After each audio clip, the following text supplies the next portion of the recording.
டேய் சீக்கிரம் மேட்ச் வைடா, கேபிஎல் மேட்ச் வர இன்னைக்கு. கேபிஎல்லா? அது ஐபிஎல். ஆமா, நீ எப்ப இருந்து கிரிக்கெட்லாம் பார்க்க ஆரம்பிச்ச?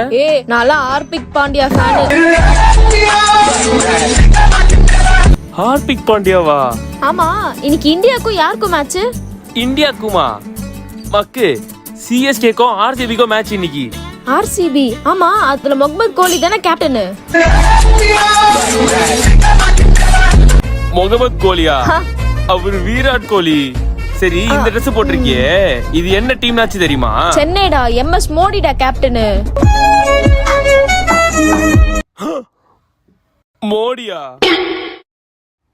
டேய் டிவி ஆஃப் பண்றா. இதெல்லாம் ரொம்ப போங்க ஆடுறாங்க. ரெட் டீம் மட்டும் 11 பேர் ஆடுறாங்க, எல்லோ டீம் வெறும் 2 பேர் ஆடுறாங்க. இதெல்லாம் என்னடா நியாயம்?